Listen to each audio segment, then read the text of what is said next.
Mis títulos son tres. La cuestión ferroviaria, un muy breve pantallazo de qué ocurrió con el ferrocarril, digamos, desde la nacionalización en adelante, desde fines de los 40 en adelante, y cuáles son las cuestiones en agenda ahora, cuáles son los temas que están ahora en, digamos, en discusión, en danza, digamos, de alguna manera, cuál es la cuestión ferroviaria hoy día. Bueno, ¿por qué una cuestión ferroviaria? Me gusta llamar cuestión, y es un uso del término más o menos, creo que reconocido, es cuando uno tiene un debate largo sobre un tema complejo y ese debate como que no termina de zanjarse, no termina de cuajar, no termina, digamos así, de sedimentar en algo y sigue la discusión. O sea, la cuestión regional en la Argentina, digamos, es una típica cuestión. Ferrocarril es una cuestión, es un tema sobre el que ha habido mucho debate, ha habido muchas, digamos, mucho calor, mucho ruido, pero es un tema que también ha sido una cuestión en el mundo. Y esto responde a una cuestión, a una razón medio paradojal. Ferrocarril aparece como típicamente un medio de transporte moderno, industrializado, masivo, normalizado, digamos, esas cosas que los ingenieros entienden bien, como, digamos, una especie de forma fabril del transporte, mucho antes que, digamos, que hubiera fabrilización incluso en otros ámbitos de la economía. Esta condición le permitió consumar una revolución en el transporte terrestre, revolución que, digamos, que tuvo, digamos, por así decirlo, un plazo de 80 años en hacer. Hasta que aparece el automotor se consolida como opción, digamos, en serio, a partir de la Primera Guerra Mundial aproximadamente, ¿no? Títulos, es decir, estos años nunca son muy estrictos. En el caso argentino, la cuestión ferroviaria, que está atravesada por estos temas, tiene también otros aspectos. Y eso tiene que ver, digamos, con el desarrollo que tuvo la Argentina.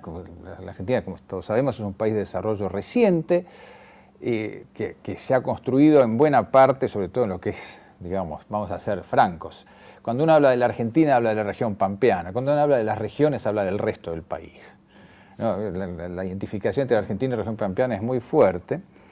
Bueno, la región pampeana tiene obviamente antecedentes de cosas que había antes, pero se puebla, se desarrolla, se ocupa, hace todo esto de la mano del ferrocarril. Entonces el ferrocarril aparece así como el instrumento de esta ocupación y de hecho se dicen cosas tales como que el ferrocarril fundó pueblos.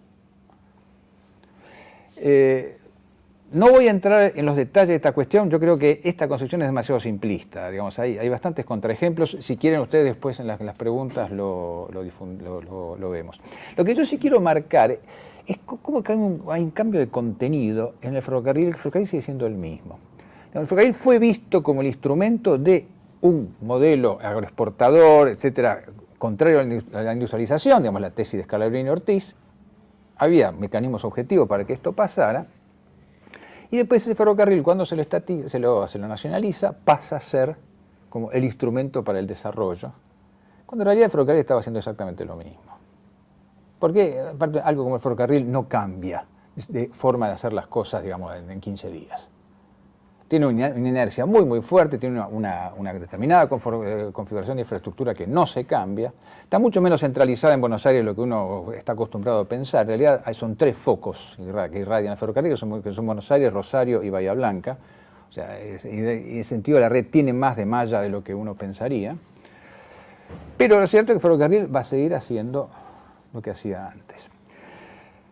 Y con esto me meto un poco en la segunda parte. La reseña. Bueno, a partir de la nacionalización, el ferrocarril enfrenta una agenda que viene de la mano, o que tiene planteada la modernización, la normalización, la racionalización y también el redimensionamiento. Y esto es una cosa muy particular, es solamente a esta empresa pública reciente que le pasa esto. Ustedes miran teléfonos, miran gas, miran, digamos, las otras nacionalizaciones que hubo en la década del 40 y tenían todas por delante una agenda expansiva. Había que instalar teléfonos, había que difundir el servicio del gas, se construyó el gasoducto de Comodoro a Buenos Aires, hubo toda una, digamos, toda una agenda así de crecimiento. El ferrocarril no tiene esta agenda por delante porque, de hecho, aún en la propia época del gobierno peronista se discutió la racionalización. Porque en la red se veían redundancias, se veían dos líneas para ir al sur de Mendoza, donde hoy día hay 150.000 habitantes, en ese momento habría la cuarta parte, y eso era, digamos, era visto como un exceso, 3 líneas para llegar a Tucumán, entonces toda la discusión de la red empezó ya desde el principio. Esta discusión se planteó en términos digamos, muy fuertes desde el punto de vista de la retórica a fines de los 50, principios de los 60, de la mano del famoso Plan Larkin. Plan Larkin era el plan visto como el instrumento para llevar adelante la racionalización y el reajuste del ferrocarril. Bueno, ahí de vuelta hay algunos aspectos para precisar. Primero, el Plan Larkin no fue el plan de Frondizi, porque cuando el Plan Larkin estuvo listo, Frondizi ya estaba en Martín García o por ahí. Pero reconozcamos que el Plan Larkin da un clima de época. Pero sí, en segundo lugar, el Plan Larkin planteaba una racionalización de la red, pero era mucho menos carga intensivo de lo que uno cree. Porque el Plan Larkin tiene unos objetivos, algunos bastante utópicos, con respecto al tráfico de pasajeros. O sea, el Plan Larkin no planteaba desmantelar el servicio de pasajeros. Lo que sí plantea la pregunta correcta cuando dice, a ver, en el metropolitano no tenemos con qué darle, es esto sí o sí. Larkin dice eso, en la década del 60 el ferrocarril no es indispensable, o sea, es sustituible. Esto quiere decir, se tiene que justificar de alguna manera, no es una obviedad que necesitamos tener el ferrocarril. Tampoco es que Larkin haga esa justificación, no hace el costo-beneficio del ferrocarril. Pero sí discute esta cuestión y tiene sí de la mano, claro, el aspecto más llamativo y que en realidad fue una discusión tonta, que es la cuestión de qué hay que clausurar. Y toda la discusión fue muy fuerte en torno de ese tema, que en realidad era una discusión tonta por lo siguiente. Porque la red que estaba en discusión era más o menos el 25%. Eran 10.000 kilómetros. Ahora, esa red es posible que tuviera poca justificación económica, pero eso en gasto era poco y nada. O sea, si uno pensaba arreglar el déficit ferrocarril, que es lo que aparece desde la nacionalización, cortando ramales, estaba redondamente equivocado, porque en realidad era el ferrocarril argentino, un ferrocarril poco denso, entonces había que aumentarle la densidad. Y entonces era aplicar un poco el método de aumentar el producto per cápita disminuyendo el denominador. Entonces, en vez de tener más cargas, disminuyamos la cantidad de kilómetros. Pero era una discusión falsa, porque como cualquier cálculo así, más o menos enterado, puede mostrar, uno cierra el 25% de la red y baja costos en un 7%, 8%. Nada, ahí no está el déficit. Pero lamentablemente esa discusión fue muy fuerte y perdió de vista la otra cuestión. Que en realidad la solución era darle más tráfico, era preguntarse, ¿hay más tráfico? Y ver cómo se consigue ese tráfico. De todas maneras, este ferrocarril que llamo desarrollista, que fue un poco lo que se insinuó en la década del 50 y crece bastante más en la década del 60 y 70, hace su modernización, hace su big push, hace su salto, modesto, pero lo hace. Se concreta la dieselización, mal y tarde en algunos aspectos, pero se hace. Perdón, la dieselización, o sea, la reconversión de tracción de vapor a diésel, y esto se hace con un aporte que sobre todo en la segunda etapa es muy fuerte, y voy a ser franco, mucho más que en la época del propio gobierno peronista, se hace mucho más fuerte con movilización de la industria local. En el gobierno peronista hay un primer atisbo que sale, digamos, con las famosas 2 locomotoras, la justicialista y la argentina, pero de ahí queda un germen que después de hecho se traduce en unas importantes incorporaciones de locomotoras diésel, que son las famosas Gaia, Grupo Aziende Italiane e Argentine. Obviamente estaba Fiat con ese nombre y con ese idioma, pero digamos, 2/3 de las incorporaciones de locomotoras que se hacen en la década del 60 son relativamente unificadas y con, en algún caso, diseño y fabricación local, en otro caso, diseño externo, fabricación local a medias, pero digamos, hay movilización industrial alrededor de eso, mucho más en tema de material remolcado, en el tema coche motores, etcétera. Entonces un ferrocarril que se alía un poco al desarrollo industrial, al proyecto que en esa época que por lo menos sabíamos lo que había que hacer. Había una agenda, estaba claro, había que avanzar en la sustitución de importaciones, lo hicimos, yo creo que nos salió, no fue mejor de lo que se suele reconocer hoy día, o hoy día se empieza a reconocer que eso fue mejor, y todo esto venía más o menos razonablemente hasta que pasó lo que pasó. Vino el golpe del 76, vino el Rodrigazo, vino todo lo que pasó, y bueno, ahí se tuerce todo. Y ahí es cuando el ferrocarril tiene su primera y única realidad, racionalización a fondo en toda la época estatal. Se liquida un 25% de la red efectivamente que en operación queda en menos de 30.000 kilómetros, se liquida el 40% del personal, se suprimen montones de trenes de pasajeros interurbanos, el metropolitano no se toca porque ese nunca se toca, y en cargas vamos a la especialización, pocos cargadores, trenes grandes, etcétera, que para eso es lo que el ferrocarril sirve. Bueno, el resultado más visible de todo esto es que el déficit fue más alto que antes. O sea que si el problema era el déficit, que supuestamente es lo que orientaba toda digamos, los esfuerzos de racionalización, no, por ahí no pasó nada. El coeficiente de explotación, que es la relación de gastos sobre ingresos, se plantó en 2 y no se movió más de ahí. Y no es un tema de precios relativos, se lo tengo más o menos estudiadito, es más. Y este ferrocarril, bueno, después viene la década del 80, y en la década del 80 todo anduvo mal, y lo que andaba más o menos mal antes anduvo mucho peor, y el ferrocarril fue uno de ellos. Entonces el ferrocarril llega boqueando a las reformas del 89, hiperinflación mediante y todo lo demás. Bueno, ¿qué es lo que ocurre ahí? Y ocurre esos movimientos institucionalmente en lo contrario. El ferrocarril se fue, digamos, concentrando, unificando en una única empresa trabajosamente en la década del 50 y 60, se armó una empresa única, y después cuando vienen las reformas, eso se canibaliza, se despieza en un montón de empresas chicas. Queda un rubro de cargas que fue quizá lo que se explotó más seriamente, aunque ya bajo otras condiciones tecnológicas. Ese rubro de cargas armó un modelo de explotación de ferrocarril regional, el modelo de ferrocarril norteamericano, ferrocarril regional. ¿Eso qué quiere decir? Quiere decir nada de señalamiento, nada de estaciones, nada de trenes regulares, cada tren es un contrato, con pocos, 20 cargadores para todo, en algunos casos cargadores somos nosotros mismos, porque hay un par de casos donde las empresas operadoras son además, las que cargan o deberían cargar, cosa que no siempre hacen, a su propio ferrocarril, y con esto logran una cierta ecuación estable de equilibrio entre costos, entre ingresos y gastos corrientes. Eso sí, inversión, nada. La gran inversión la hizo el ferrocarril estatal, el ferrocarril desarrollista. Eso fue todo lo que... Y eso, bueno, parece que anduvo, porque se siguió usando y usando y usando. Y estas cosas, como saben los ingenieros, si se cuidan bien, se usan eternamente. No son como la lamparita que se quema, hay que tirarlas. No, uno siempre tiene una manera, Si no, están los coches de la línea A del subte, ¿no? Para mostrar que eso siempre puede seguir funcionando. Y ya llegamos ahora a la situación. Bueno, capítulo aparte del metropolitano. Bueno, el metropolitano se privatizó tarde porque como no se le veía la manera de sacarle jugo fiscal, porque con el metropolitano no se podía andar embromando, entonces lo hicieron y fue una de las poquísimas privatizaciones que hubo con subsidio en la Argentina. Una de las poquísimas, porque la cuestión fiscal era la más importante. Había que sostener la convertibilidad, así que bueno. Y después de escuchar así propuestas loquísimas, como decir, la única línea que tiene que dar es el Sarmiento, porque la única viable, el resto cerramos todo. Llegaron a decir semejantes pavadas, cosas increíbles, las cosas que llegaron a discutir en determinado momento. Metropolitano quedó subsidiado, muy mal explotado, como los hechos han demostrado.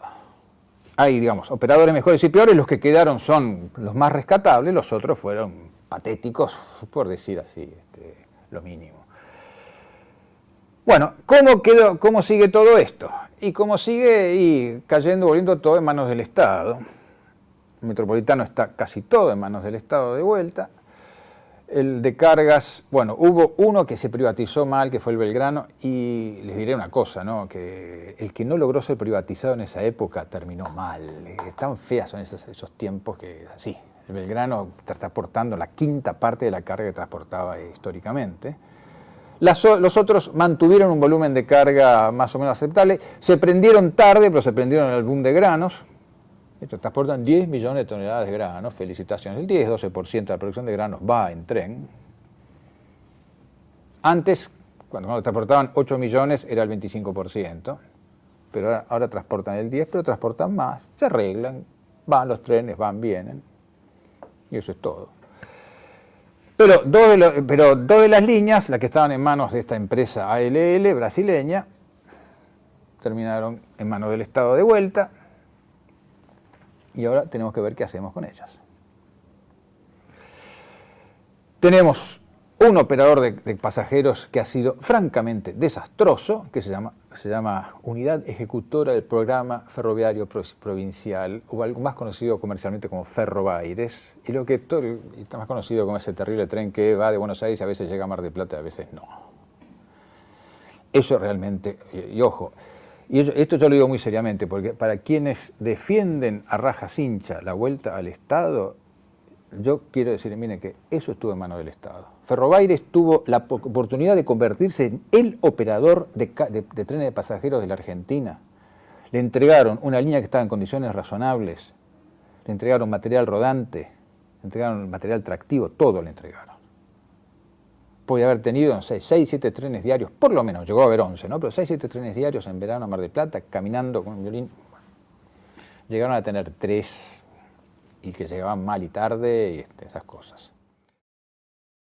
Tenemos ahora por delante una agenda. A ver, lo que está claro es lo siguiente, que aún en los casos donde las cargas anduvieron bien, o sea, en lo que fue básicamente la trocha ancha, lo que hay ahí no sirve para justificar inversión. No hay suficiente demanda, suficiente atractivo para que haya inversión. Y además, claramente, digamos, los operadores privados, cuando tenían 30 años por delante, no invirtieron, ahora dicen que el plazo no les alcanza. Dicen, no, pues invertimos ahora, pero la concesión ¿hasta cuánto dura? Sí, pero cuando tuvieron el plazo no lo hicieron. Y yo, viendo las cuentas que yo he visto, que es como hacen sus cuentas, no hay excedente para invertir ahí. La pregunta es, ¿este ferrocarril de cargas es sostenible en el largo plazo? Y yo sospecho que no. Porque en algún momento las demandas de infraestructura empiezan, de reposición, sobre todo de infraestructura, empiezan a crecer y no sé quién lo va a hacer esto. De hecho, ya el Estado ha arreglado cosas de infraestructura, problemas puntuales, ha sido el Estado que invirtió, el viaducto de la Picasa ahí en Santa Fe. En Santa Fe, eso fue arreglado por el Estado le arregló vías, líneas a ferro expreso pampeano, pues los privados una plata no la ponen, no tienen interés en ponerlo. Entonces quiere decir que este modelo no tiene sostenibilidad en términos de inversión si no es con apoyo del Estado. Pero la pregunta de fondo acá es esta: ¿esto es lo que le conviene a la Argentina o no, como ferrocarril? Bueno, esta es una pregunta que yo estoy tratando de contestar en un proyecto de investigación que espero terminar en no mucho tiempo, pero digamos, lo que uno va viendo es que con esta densidad ese ferrocarril no tiene mucho sentido. Entonces lo que hay que pensar es un ferrocarril que transporte mucho más. Las razones de esta cuenta son más complicadas de lo que ustedes creen, pero sí quiero advertirles lo siguiente, porque hay mucha gente que piensa cosas tales como que el ferrocarril cuesta la mitad que el camión o cosas de este tipo. Mi respuesta a esto es así: si esto fuera cierto, alguien se habría dado cuenta. O sea, tenemos que pensar que hay, no sé, algún subsidio encubierto muy grande al camión para que las tarifas nos engañen de esta manera. De vuelta, les puedo aclarar más este punto, pero yo creo que el ferrocarril es una opción que probablemente es un poco más barata en escalas grandes, pero no es así la opción terriblemente barata. Hay una razón estratégica de fondo para mantenerlo, y es que el ferrocarril es lo que consume la cuarta parte del combustible que consume un camión. Con una locomotora de 1.500 caballos uno lleva 1.500 toneladas, una cosa por el estilo, y con 1.500 caballos en camión uno lleva la cuarta parte de eso, o menos todavía. Y estamos yendo hacia un mundo donde los combustibles van a ser cada vez más escasos. Hasta ahora no tenemos sustitución. De manera que esta es, digamos, hay una razón estratégica quiere decir largo plazo, quiere decir más allá del horizonte de evaluación de cualquier inversor privado, hasta en los buenos tiempos, porque ahora dirán, bueno, ¿qué horizonte ahora con el tema de la deuda? No, pero también cuando no hay tema de la deuda lo mismo. Pero le digo, en Estados Unidos, donde no hay estos problemas, los operadores privados razonan con tasa de descuento a la inversión del 12%. Esto quiere decir que le piden 12% a la inversión, esto quiere decir que no razonan a más de 10 años. Todo el mundo razona así. Entonces, ¿quién puede pensar más a largo plazo? Bueno, sabemos, el Estado. Entonces de ahí tiene que salir algún tipo de fórmula asociativa, tiene que salir algún tipo de replanteo con todo esto. Con respecto al metropolitano, en realidad el metropolitano nunca estuvo en discusión. Es esa cosa donde todo el mundo, hasta Caballo estuvo de acuerdo que había que mantenerlo, imagínense. Pero es estoy tocando madera, por las dudas. De manera que ahí es otra discusión. Bueno, ahí ha habido una decisión, yo creo que tardía, pero correcta en el sentido de reequipar. Yo quizás habría hecho las cosas de una manera un poco distinta, pero bueno, eso no viene al caso ahora, yo no estaba ahí. Pero, digamos, hay una conciencia en el sentido de que la región metropolitana necesita un ferrocarril que funcione. De hecho, si ustedes miran estimaciones de tráfico que cruzan de provincia a capital, van a ver que la proporción del auto es más baja allí donde hay más ferrocarril. De hecho, la zona norte tiene menos proporción de viajes en auto a capital que la zona oeste. Claro, la zona oeste tiene el Sarmiento y nada más que eso. De manera que uno tiene que tener el ferrocarril, tiene que tenerlo presente, es un instrumento fundamental para la disuasión de viajes en auto y eso. Pero esas son esas cuestiones que nadie discute en realidad. Yo creo que la cuestión ferroviaria fundamental pasa en este momento es el qué hacer con el transporte de carga del ferrocarril. Esa es la cuestión, digamos, que requiere más discusión. ¿Qué pasa con pasajeros interurbanos? Yo no los descarto como alternativa, no me parece, digamos, puede funcionar sobre corredores troncales, pero tiene que tener una demanda mínima razonable para que tenga sentido. ¿Sí? Demanda de 2-3 trenes pasajeros por día pesados. Y hay muy pocos corredores donde eso se justifica. El resto pueden existir, pero no mueven el amperímetro. No es algo así tan crucial. Y en general no es esto lo que va a desbalancear la cosa. La cosa se desbalancea básicamente de la mano de transporte de cargas. Bueno, quedo a disposición de ustedes, me excedí un poco.